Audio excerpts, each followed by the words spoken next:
Hi and welcome to Aussie Property Riches. My name's Brendan Kelly and I'm excited to be here to take you on the journey through the world of development and renovation.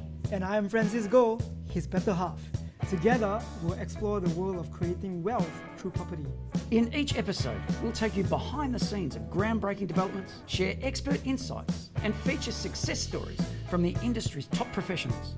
So whether you are a seasoned developer or just curious about the industry, we've got something for everyone. So join us and tune in to Aussie Property Riches. Let's get going!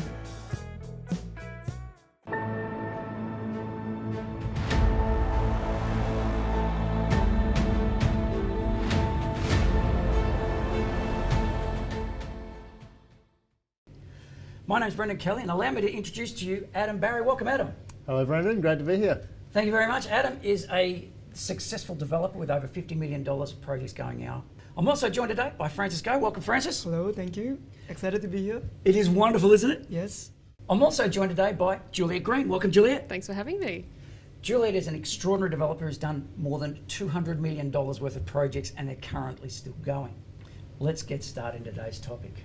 Adam, why is it that you are bothering to go to all of the energy, build the business, get the skills up? Why do you want to be a developer and what's the outcome you're after? I think for me it really came down to financial independence. This journey started for me when I was in my mid-20s. I was working a corporate job. It's a nice job, good people, but wasn't the path that I was born to do. Property is something I love, so the more I did it, the more I wanted to do it. And by running my own business, doing what I do now, I get to live and breathe it every day and be the master of my own destiny. Brilliant. And the lifestyle you're currently living? Really enjoying where we're up to. Recently become a dad. Yeah, congratulations. 4-month-old little boy, Well and done. that's absolutely amazing. And I think very grateful to be able to be my own boss, help my wife where I can, though full acknowledgement, Petra is doing an amazing job. She does all the work. I help where I can. And yeah, having a really, really good time. Wonderful. So, Juliet, I've got to ask the same question of you. Why are you investing? A lot of energy can go into getting this right.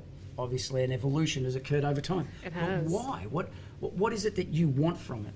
It really started, Brendan, wanting to be home with the kids. I was working long hours in the city in a job I loved. I was a solution broker for the government, loved it, but hugely time consuming, a lot of travel. And I realised if I didn't turn that around, I was going to miss the best years because I was pregnant with my first. We ended up with 4 kids and a heck of a busy business. So it started from home and it started from wanting financial freedom for me and for my kids and for my family's future.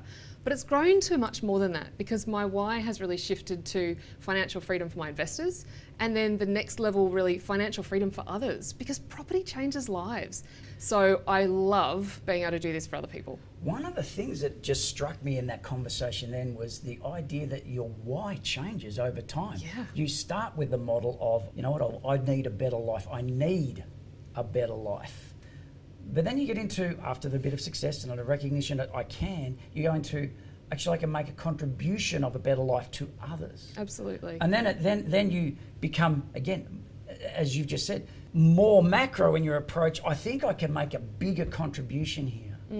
So Francis, why? Why is it that you're investing? What is it that you want to do?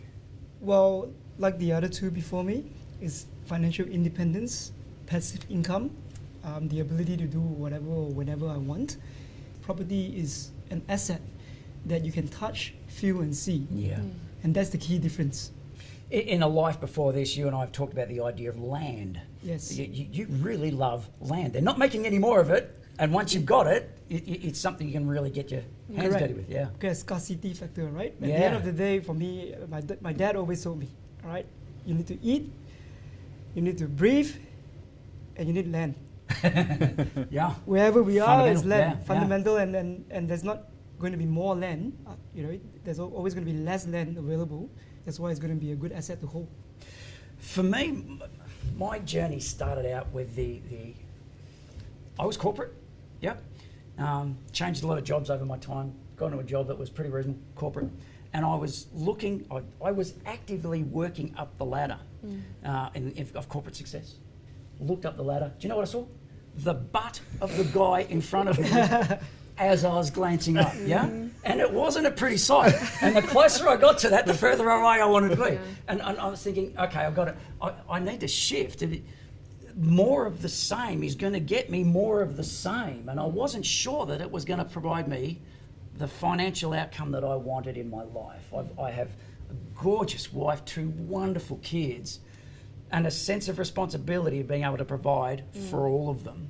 So there's a lack of indispensability and a vulnerability in employment. And I was really anxious around that. I thought, if I get sacked when I least want to or can least afford it, then my entire world becomes vulnerable. So that was the trigger for me. It was the avoidance rather than the objective, but turned into the objective of I want the freedom, I want the security. I wasn't clear my life was going to do it for me on the path that I was on. But there'll be people watching this who maybe aren't as driven or a little more reserved. Do they have the ability to be able to achieve as well?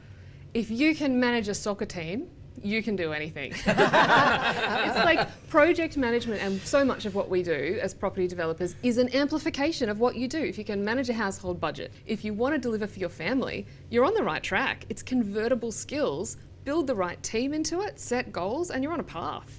When do you encourage somebody to get into passive investing? If you want to hold and hope, go for passive. If you don't want to hold and hope and you've got a faster timeline, or you've got a vision for change much faster than that, and you still don't want to put a lot of work into it, find someone else who's active and invest in their projects. But there is a place for long-term growth. Even so, you can be really strategic in your passive investment to maximise that.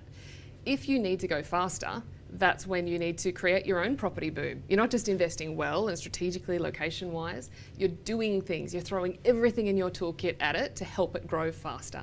And it's really stacking those strategies, whether it's land subdivision or renovation or building new, stacking those up to get the best possible result in the shortest possible time.